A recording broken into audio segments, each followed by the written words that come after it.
If you look at the guidance for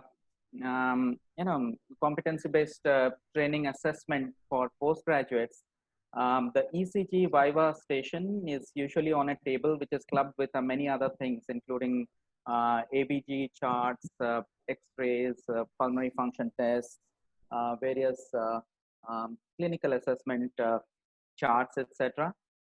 So overall, the time for the ECG Viva station as such is quite limited in an MD exam, but ECG might come up for discussion in other situations, may come up for discussion during your clinical cases, either long or short, and so that so it's probably useful to know a few things about it, and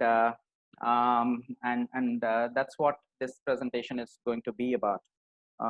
So this is not going to be an information-laden presentation, which you would have in a conference or something. This is going to give you the few things which are must-knows from the ECG Viva station, the few things that are probably desirable. I don't know who is playing those patterns, but whoever is doing it is doing a great job.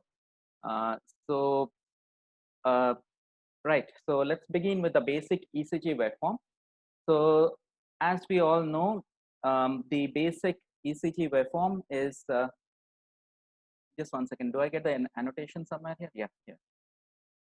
Okay, so the basic ECG waveform, as you see, has got three deflections, three positive deflections, the P wave, the QRS, and the T wave. And it's important that you are conversant with the durations as well as the dimensions of each of these waves. For example, you should know that the P wave is actually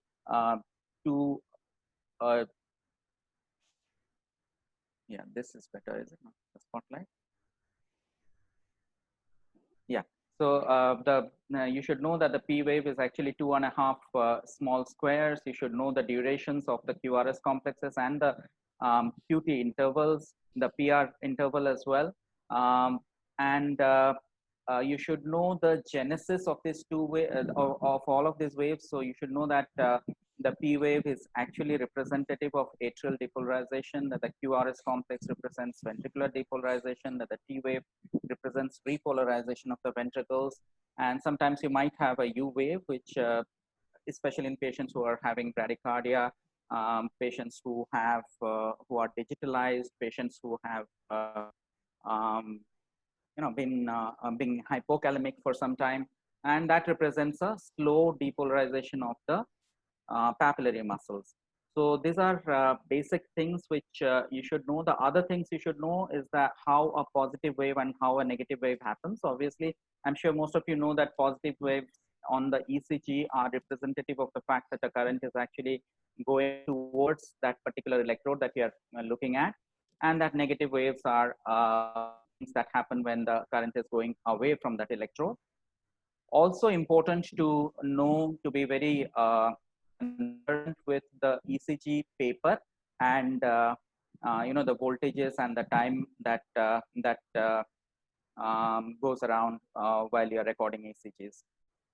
So that being the basic ECG waveform, the ECG has got it's the electronic product of a 12 lead system, and of this there are 6 limb leads and 6 precordial leads. Now someone might ask you, why 12 leads, why not 13? If you have a particularly smart examiner, he would ask you, why 12, why not 13? So there is really no logical or scientific basis for why it should be 12 leads and why not 13. So if your examiner asks you, you might tell him that 13 is unlucky, sir, and so are you. But then that would give him a logical and scientific reason to keep you for the next year. So the limb leads are actually either unipolar leads or bipolar leads, and the limb leads squeeze the heart in the frontal plane or the vertical plane, whereas the precordial leads look at the heart in the horizontal plane. So basically with the bipolar leads, leads 1, 2, and 3, they're called bipolar because one of the limbs is connected to the positive terminal of the galvanometer and the other is connected to the negative terminal of the galvanometer, and the current flows from the negative to the positive terminal, as you can see on the screen, from RA to LA, from RA to the left foot, and from LA to the left foot. So that's how the bipolar electrodes are arranged. And the right foot actually serves as the earthing, or so that it minimizes electrical interference basically. And then you have the unipolar leads, and the unipolar leads are the R, F, and L leads. Initially, in fact, the unipolar leads were started to be used, and then, but for any voltage recording to occur, you need at least two electrodes, one of which should be a reference electrode that is not affected by the cardiac cycle, and you need an exploding electrode which could actually be connected to one of the limbs. So in case of the unipolar limb leads, that reference electrode was, or it's also called the indifferent electrode, was a V electrode, which basically was connected to each of these three unipolar leads, R, L, and F. And that's how they got the names VR, VL, and VF. And then you actually had a little bit of a tinkering around with the positioning of these leads on the limbs so as to get an augmented voltage recording. So that's how the term AVR, augmented VR, augmented VL, and augmented VF came into being. So that is the arrangement of the limb leads. And if you go to the precordial leads, as the name suggests, are arranged all on the chest wall. And they quiz the heart electronically in the horizontal plane. And there are specific points for each of these precordial leads which have been conventionally decided. I'm not going to bore you with the details of all those. You can go back to any standard book and you can find out the specific positions of these precordial leads. So I'm not going to go into the details of that. Now, what this 12 lead system of electrodes achieves is that it actually looks at the heart in from different perspectives, both from the frontal plane as well as from the horizontal plane. So as I said, the limb leads look at the heart from the frontal plane, and the precordial leads look at it from the horizontal plane. So you have leads 2, 3, and AVF looking at the inferior aspect of the heart, if you can see from the screen there. You have the precordial leads V1 to V4, which is the anterior part of the cardia. Then you have leads V5, V6, 1, and AVL, which look at the lateral aspect of the heart. And you have AVR and V1, which would actually be somewhat looking through the right atrium into the cavity of the left ventricle. So in this sense, the electrocardiogram is actually very similar to the echocardiogram in that it explores all the different angles and all the different perspectives from which to look at the heart, but it does so electronically. That's the difference. So the other thing you might be asked is how to calculate the electrical axis on the ECG.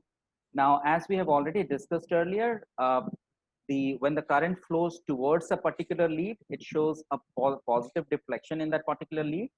And when it goes away from a particular lead, it shows a negative deflection. So we'll use this knowledge to calculate the electrical axis. Now, there are various ways to calculate, at least 3 different methods of calculating the electrical axis. There is something called the quadrant method, which I'm not very fond of, because it actually looks at each of the quadrants and it excludes the quadrant 0 to minus 30 degrees, which is actually part of the normal axis.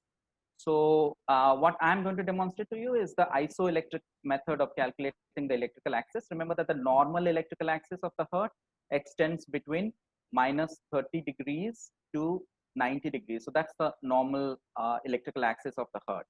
So suppose we have a certain ECG like this.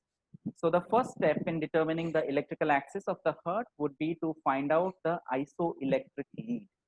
So the isoelectric lead basically is the lead in which the magnitude of the positive deflection and the magnitude of the negative deflections actually cancel out as much as possible, bringing the arithmetic difference close to 0. So it may not be the maybe the lead with the least amount of deflections in the positive and the negative. So if you have a big positive wave and a big negative wave, that lead also could be isoelectric. But as in this example, you can see that lead 2 appears to be the most isoelectric lead. So this is the hexaxial diagram, which is the projection of the 6 limb leads, all of them in the frontal plane. And this is how, if you remember this diagram, or if you can draw out this diagram, you'll be able to determine the electrical axis of the heart. So as I said, isoelectric lead 2, where does it stand here? It stands here at 60 degrees. Remember that the electrical axis of the heart is always perpendicular to the isoelectric lead. So if this is the isoelectric lead, the electrical axis of the heart would be either, would be either going towards 150 degrees or going towards minus 30 degrees. So these are the two directions in which the electrical axis would be oriented. Now, how do we find out which way it is oriented? We look at the contiguous leads on both sides. So we look at the contiguous leads on the near minus 30 degrees, which are basically AVL and lead 1. And if we come back to our ECG, we see that the electrical signals are very dominantly positive in lead 1 as well as in AVL, which means that the net electrical signal is going towards this lead. So this is the electrical axis of the heart. It's pointed towards minus 30 degrees or very close to it. Remember, this method will get you the electrical axis to an accuracy of plus or minus 15 degrees. If you want to confirm what you have done is right, you can look at the other side also, and at 150 degrees, the contiguous lead is lead 3, and you can see here lead 3 is dominantly negative, and if it's dominantly negative, the electrical current is obviously going away from, this way, away from lead 3 and towards lead AVL. So that's the method for determining the electrical axis of the heart. As I said, there are a couple of other methods also. You can look at those, and but I found this quite reasonable and easy to understand. The next question that you may be asked is, what is normal sinus rhythm? Once you start reading the ECG and you read out that this ECG depicts normal sinus rhythm, you'll be asked, what is normal sinus rhythm? So these are the criteria based on which normal sinus rhythm is defined. That the P waves must be present and should be regular, that the P wave frequency should be within the range of 60 to 100 per minute. I won't contest that. If you put the upper limit at around 120, maybe you'd also be correct. There must be one P wave for each QRS complex. The P wave must precede each QRS complex, because sometimes retrograde conduction of P waves can play. The pill must be normal and constant, which is to say that things like first degree heart block, etc., are not normal sinus rhythm. They are sinus, all right, but they're not normal. And finally, the morphology of the P waves and the QRS complexes must be the usual form for that patient. So if a patient is having a right atrial enlargement or left atrial enlargement as shown by shown on the ECG, then that is normal sinus rhythm for that patient. So if the morphology is that is the baseline morphology of the patient, it would still be considered as normal sinus rhythm, even if that morphology is aberrant. So we'll now go on to a systematic approach to ECG interpretation, and there are a few steps that are involved here. I'll be walking you through each of the steps. First, you need to do proper documentation of the ECG. You need to find out the calibration signal, whether it's correct or not, the recording quality. There are certain measurements that you'd be required to make: the heart rate, the PR interval, the QRS duration, the QT corrections, and find out the electrical axis of the heart, the rhythm, whether it's normal or non-normal, and the morphological information that you get from the ECG, and comparison with any previous ECG. So we'll go through each of these one by one. First of all, the documentation. Like with any other investigation, you need to first find out that the ECG is actually the ECG actually belongs to that patient. So the name of the patient, the date and time at which the ECG was recorded should be read out and confirmed. Maybe you can add hospital number to that. So the calibration signal or the calibration mark is something which many of us do not very closely look at during the when we are reading the ECG. So you'll find the calibration mark either on the extreme left side or on the extreme right side of the ECG tracing. Basically, most standard calibration of the ECG is done for a 10 millimeter per millivolt calibration. So if you look at the vertical axis, which gives you the voltages, 1 millivolt of movement of the stylus would take the stylus upward by 10 millimeters or 10 or 2 large ECG squares. So that is the normal calibration for or standard conventionally standard calibration for most ECG tracings, that when 1 millivolt current passes, the ECG stylus would move upward by 2 large ECG squares. And on the horizontal axis or the time axis, the paper speed of the ECG typically is around 22 millimeters per second, which is standardized for most ECG labs. There are certain labs which use 50 millimeters per second, but then that you can find out by looking at the calibration mark here. So given that 10 millimeter per millivolt and a 25 millimeter per second paper speed, the calibration mark, if it looks like this, two large ECG squares upward and one large ECG square horizontally, indicates that this ECG is normally calibrated. There might be situations where you would not require normal calibration. For example, you might have LVH or other such situations. Oh, sorry. Where you actually have the precordial leads recording very high voltages. So when you have such high voltages, then the voltages obviously overlap on each other. So you would have to adjust the gain setting, and in order to do that, you might have to change your standardization so as to reduce the voltages on the voltages of the waves. But this is standard setting for most ECG recording labs. Then you have to look at the recording quality, and in recording quality you have baseline drift, which is what you're seeing here. The ECG actually starts swinging here and there, and then that makes it very difficult for gauging the ST segment, doing the ST segment analysis and all. You might have skeletal muscle interference, which is typically what you get when you have a patient who is recovering from anesthesia. You might be shivering, and then you get ECGs with spiky patterns on the baseline all throughout the strip. You might have mains interference, which typically shows up as a sine wave pattern throughout the ECG tracing at a frequency of around 50 hertz.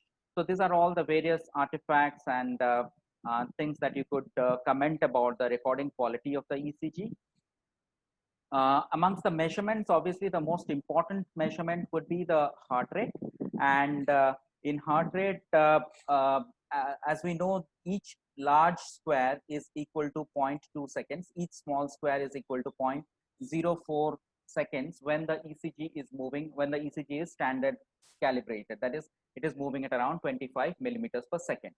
So given this knowledge, if we count out a total of 30 large squares, that would be a duration of around 6 seconds. And if you multiply this with 10, you would get the heart rate for that.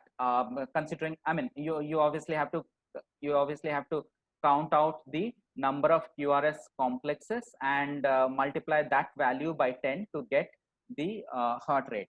Now, most ECGs, you really do not have to count out 30 large squares. They have marks, special marks like the ones you see above, which are marked at 3 seconds. So if you can just count out the number of QRS complexes in between these two marks and multiply that with 20, that would also give you the heart rate. So that's one way of looking at the heart rate. And the other one is obviously the rule of 300, which is probably more popular. But the rule of 300, remember, works only when the rhythm is regular. So heart rate is calculated as 300 divided by the total number of large boxes in the RR interval.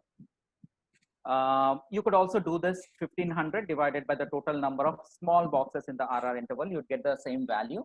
And what happens when you have the rhythm irregular? When the rhythm is irregular, you obviously, like for an atrial fibrillation or something, you obviously would have no choice but to look at the 6 seconds and then multiply it by 10 to get the heart rate. Other things that you would need to commit to memory are normal durations of the PR interval, the QRS duration, what is the normal QT interval, and how to correct QT interval for heart rate. Remember that the QT interval can vary with heart rate. So the corrected QT interval actually gives you the corrected QT interval for 60 heart rate, so that you can compare that QT interval with other with other patients, and and that will tell you which patient is at greater risk of developing a particular arrhythmia or anything, and that is calculated with the help of the Baggett's formula, QT divided by the square root of the RR interval. And then of course you could look at the electrical axis, which we have already discussed earlier. Other things that you should look at: the rhythm, whether it's normal sinus rhythm or whether it's an abnormal rhythm. You could look at the morphological information. Basically, what is the dimension of the P wave? What is the duration of the QRS complex? The ST segments, are they upgoing? Are they downgoing? The T waves, whether they're upright or inverted. And it's very important for all people reading ECGs. If you have a previous ECG, always compare it with the current ECG for looking at fresh changes. So given that basic knowledge about reading ECGs, we'll now quickly go through, I know I have maybe around, I'll take around 10 minutes more maybe, to go through a few pathologies. So basically, um, uh, if you look at pathologies, the first thing that you could come across is conduction abnormalities. And in conduction abnormalities, sinus node block is typically not part of MD Viva. Very rarely would you get it, but you might come up for might have six sinus syndrome coming up for discussion as part of your case presentations, possibly if you find yourself in that spot.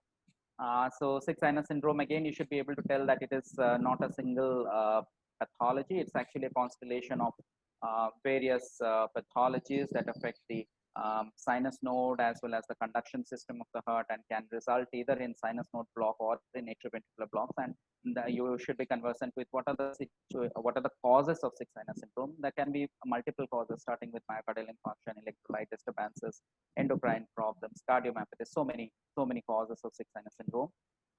What is the perennial favorite with examiners are the atrioventricular blocks. The first degree atrioventricular block obviously is pretty innocuous, and you'd find it even in patients who are otherwise normal.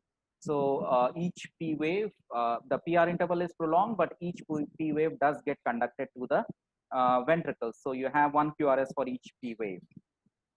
With second degree heart block, you may not have one QRS for each P wave. And this again falls into two categories: Mobis type 1 and Mobis type 2. Mobis type 1 obviously is is one where you have a block, or you have a drop bit following a progressive prolongation of the PR interval. So you have progressive prolongation of the PR interval, then one bit drops out. That's Mobis type 1. And when you have a Mobis type 1 kind of AV block, the site of the block is usually in the atrioventricular node. It's in the AV node. So these are pretty stable blocks. And the usual cause for a Mobis type 1 block is an inferior wall myocardial infarction, possibly because of a right coronary artery occlusion. Mobis type 2s are a little different. They do have drop beats, but they do not have any surrounding alteration of the PR interval. So there is no progressive prolongation, and suddenly a beat drops out.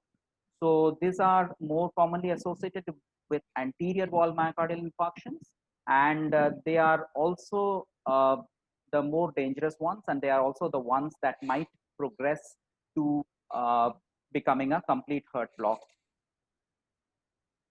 The third degree heart blocks, or the complete heart blocks, are the ones where there is basically no cohesion between the P waves and the QRS interval. So the P bits, so the atria beats at its own rate, and the ventricles beat at their own rate, and the determination of the ventricular rate is based on the determination of what is called the escape rhythm, because without the escape rhythm, it is not possible to sustained cardiac output in these patients. And this can again be either a narrow or a wide escape rhythm, depending upon where that escape rhythm is getting generated. So if you have the escape rhythm getting generated in the very proximal in the bundle of His, then you would have a narrow complex escape rhythm, and these patients would have rates of around 50 to 60 beats per minute. They may not always be symptomatic, but if they are chronically symptomatic, they may require a pacemaker, a permanent pacemaker. The wide complex escape rhythms are the problems, and these are rhythms which actually generate distal to the bundle of His, maybe in the bundle branches and everything. That is why they are wide complex. And then these are rhythms which have very low heart rates, 15 to 40 beats per minute heart rate. And these are the ones who will require transvenous pacing pretty on an emergent basis, and conversion to a permanent pacemaker. Intraventricular blocks again can be either a bundle branch block in the right side or on the left side, and you need to know the differences between the salient features between right bundle branch block and left bundle branch block. Basically, the QRS is prolonged in both of these, but the right bundle branch block shows an RS-R prime pattern in V1, which is not there in the left bundle branch block.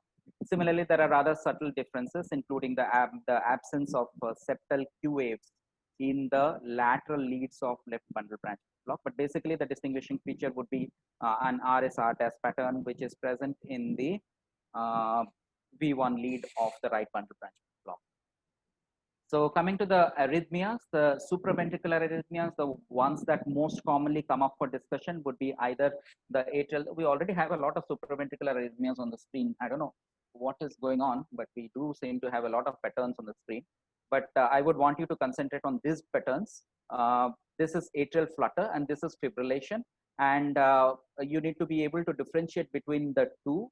Atrial flutter, basically the atrial rates are much lower than the atrial rates with atrial fibrillation.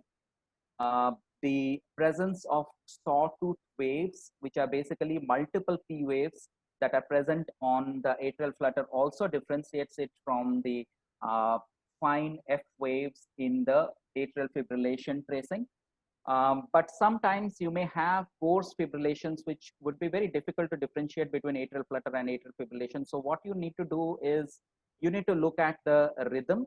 The rhythm is usually regular in atrial flutter. It is not so with atrial fibrillation. But remember, when I say the rhythm is usually regular in atrial flutter, there is a type of flutter which is having irregular rhythm. These are the ones which have irregular ventricular responses. So that is type 2 flutter. I'm talking about type 1 flutter, obviously. And in differentiating between type 2 flutter and atrial fibrillation might be a little more complex. You need to look at the quality of the flutter waves and the quality of the fibrillation waves and make your decision, or else you need to call in the cardiologist maybe to make that difference. It is very important to clinically differentiate type 1 atrial flutter from atrial fibrillation, or for that matter from type 2 atrial flutter, because the type 1 atrial flutter is more amenable to radiofrequency ablation, whereas the atrial fibrillation and type 2 atrial flutter are much more resistant to ablation, ablative methods. So clinical decision making could be affected in these patients. The other important tachyarrhythmia that I wanted to talk about is paroxysmal supraventricular tachycardias, and this may again be of two types. Now, why paroxysmal? They are called paroxysmal because they are episodic, and that episode is usually the origin of a premature atrial complex, which actually allows a circle movement of the electrical current with reentrant mechanisms. And this re-entry can occur in one of two ways. It can happen through the AV node, where you have a normal pathway as well as a reentrant pathway. And I would not go into a detailed discussion of the mechanisms. I don't think I have that much time. But basically, this kind of arrhythmia which occurs through the AV node, re-entry occurring through the AV node, is what is called as AV nodal reentrant tachycardia. The other type of supraventricular tachycardia is one that goes through the accessory pathway that is not within the AV node. So these are the ones where you will have a short PR because when it goes through the accessory pathway, it is not subject to the AV nodal delay. So the conduction from the atria to the ventricles is shortened. And then you might get what is called a delta wave because of a slurred upstroke of the QRS. And this is what is representative of what is very characteristic of WPW syndrome. And this slurred upstroke of the Q wave is because once the electrical impulse has actually passed the AV node, it spreads very rapidly through the conduction system. That doesn't happen when you are using the accessory pathway. So there is greater delay in the electrical impulse spreading through the ventricles. So you have a delayed upstroke of the QRS. So these are called AV reciprocating tachycardia, and the classic example is a WPW syndrome.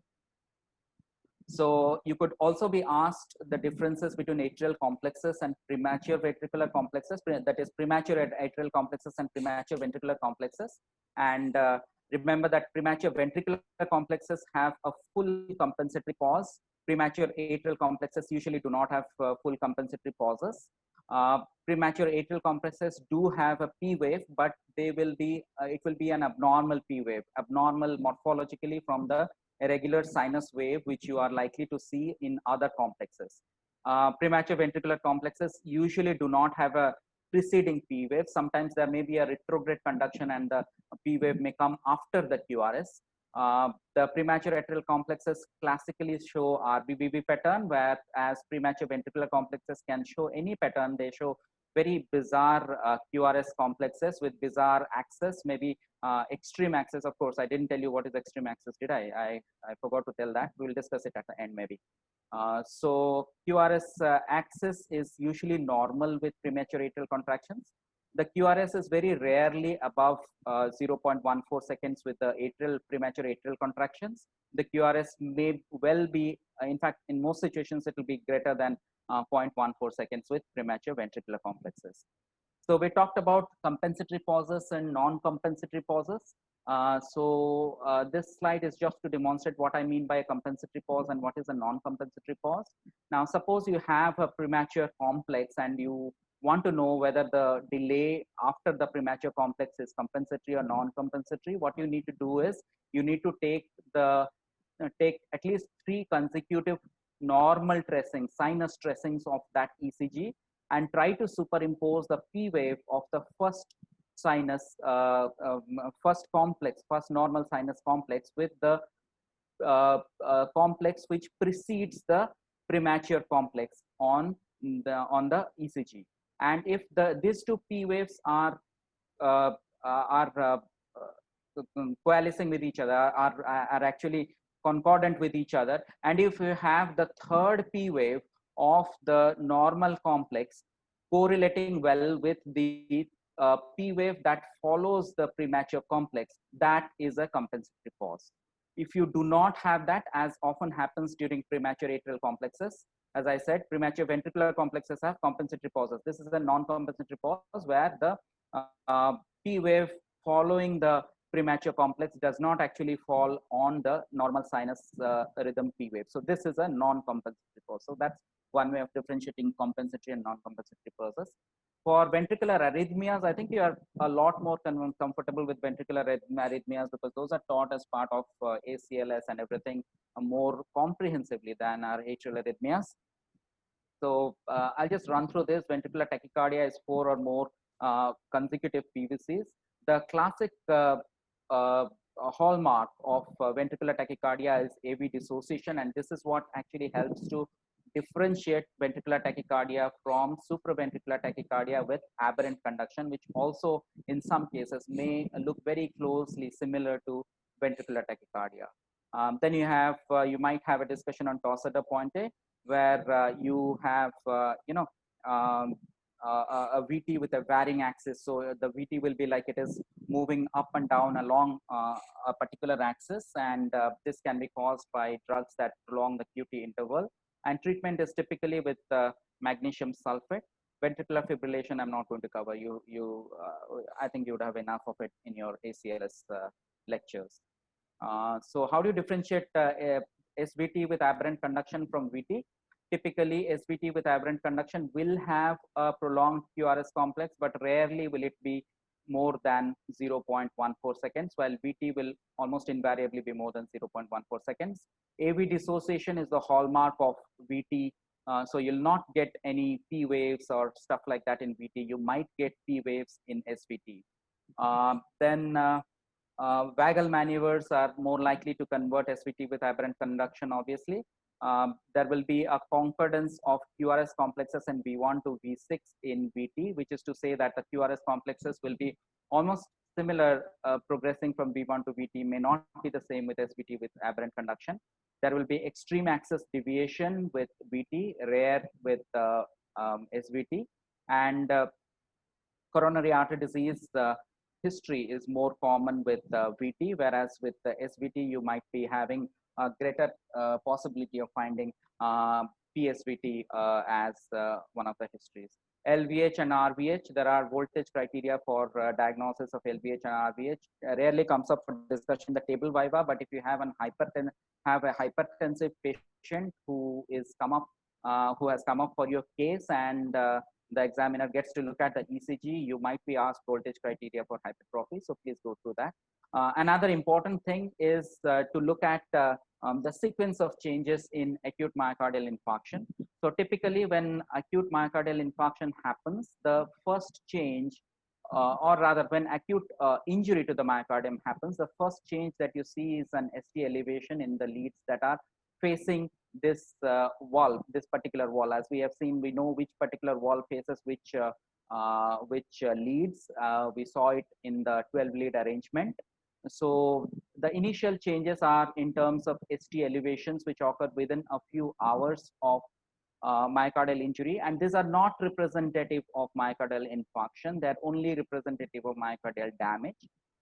Then within a few days, maybe 1 to 2 days, you will see evidence of infarction in terms of a decrease in the R wave velocities, also the R wave voltages, sorry, not velocities, R wave voltages. Although this R wave voltage has not shown decrease, typically those are the hallmarks of acute myocardial infarction: a decrease in the R wave voltage in the affected leads, as well as the development of an abnormal Q wave. So an abnormal Q wave is a Q wave where you do not expect it to be found. So basically lead 3 and AVR Q waves are normal, and you could look at some other leads which show a Q wave that is deep, which is about 25% of the corresponding R wave, and is wide more than 0.04 seconds. That would be an abnormal Q wave. And then the T also starts inverting within few days.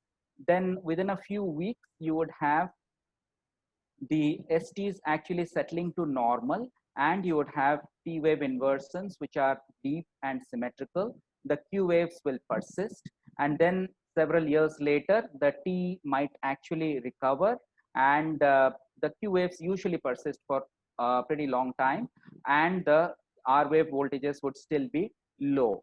You can have a reversal of these changes of MI, like the R wave voltages can recover and the Q wave can recover, especially if there is fibrosis of the part that has been infarcted, and that happens quite late. Then there are a few things about pre-excitation syndromes. We have already discussed this. WPW syndrome, which is basically an aberrant pathway not going through the atrioventricular node, and there are criteria to diagnose this. PR interval less than 0.12 seconds. So a short PR along with a delta wave, which is an initial slurring of the QRS complex, and with episodes of paroxysmal tachycardia. The same with LGL syndrome, which again has a short PR interval, but it does not have a prolongation of the QRS duration. The QRS is normal. There is no slurring of the QRS, principally because this re-entry is occurring through the AV node, as opposed to WPW syndrome, which is occurring through an aberrant pathway away from the AV node. The other things which you might be asked is the classification of anti-arrhythmic drugs, and so it's a good thing to at least know which class of anti-arrhythmic drugs your commonly used medications belong to. The Vaughan-Williams classification is useful in this regard. So please go through this and commit a few of the common antiarrhythmic drugs to memory. What is their mechanism of action and which class they belong to? And finally, there might be electrical disturbances which can affect ECG changes. Potassium, calcium, magnesium are the common electrolytes. Most of you would be getting ICU postings, and I'm sure you'll be conversant with the changes that occur in ECGs resultant of electrolyte disturbances. Hypokalemia, hypomagnesemia, and hypercalcemia are the ones that aggravate digitalis toxicity. This is another Viva question that's very popular amongst the examiners. And finally, various medical conditions which can affect ECG. Hypothyroidism, hyperthyroidism. What are the changes with acute pericarditis? What are the changes if you get if you're unfortunate enough? Most probably it will not come. If you are getting an aneurysm as a long case or something, you might be asked about the ECG changes that possibly could happen with subarachnoid hemorrhage. Not likely in an MD exam. Then hypothermia and the J wave or the Osborne wave, which is an additional deflection after the QRS complex, is something which can also be asked. And the SQT pattern of pulmonary embolism. So these are things for you to go and look up. These are things which could come up for discussion during Viva. So thank you very much. I think I have consumed about 7-8 minutes more than I intended to. Thank you very much and best of luck. And whoever is doing the patterns, please continue doing it. They're really nice. Yeah, thank you, Satyan. You can hear me, no, Satyan? Yes, yes, yes, okay, totally. Okay. Yeah, I know how Satyan is obsessed with the PowerPoints. He takes a class on PowerPoints. How should be the font size? How many letters should be there? I'm sure he will be holding a knife to kill that person who's doing all the arrhythmias in the PowerPoint slide, whatever. So please try not to do it from the next presentation. Thank you so much, Satyan. I think for the students, this is how usually ECG is asked. You will have only 5 to 7 minutes. Examiners won't take more than that. But if you follow the pattern, like heart rate, rhythm, P interval, PR interval, QRS interval, ST changes, probably that should be good enough to, rather than going into the diagnosis. The moment you give the ECG, most students do this mistake, diagnosing directly atrial fibrillation or paroxysmal ventricular premature ventricular contractions. So probably we should not be doing that. We know that you know all the answers, but how do you take that diagnosis from heart rate, from the PR interval QRS into the diagnosis is what matters. So when you diagnose, definitely the next question will be the treatment. So that also you should know. I think Satyan almost covered everything which is most commonly asked in the exams. And for the students, if you still want to know more about the atrial fibrillation, again, I'm suggesting you go to the 2017 IGI article written by Satyan. That's a cardiac tachyarrhythmia. That was not written by Satyan. That was written in conjunction with Dr. Chitra, who did a very meticulous job with the presentation. Yes, whatever. The team of anesthesia team from the JICMER, probably with the supervision from Dr. Satyan. Especially the atrial fibrillation part is very nicely written.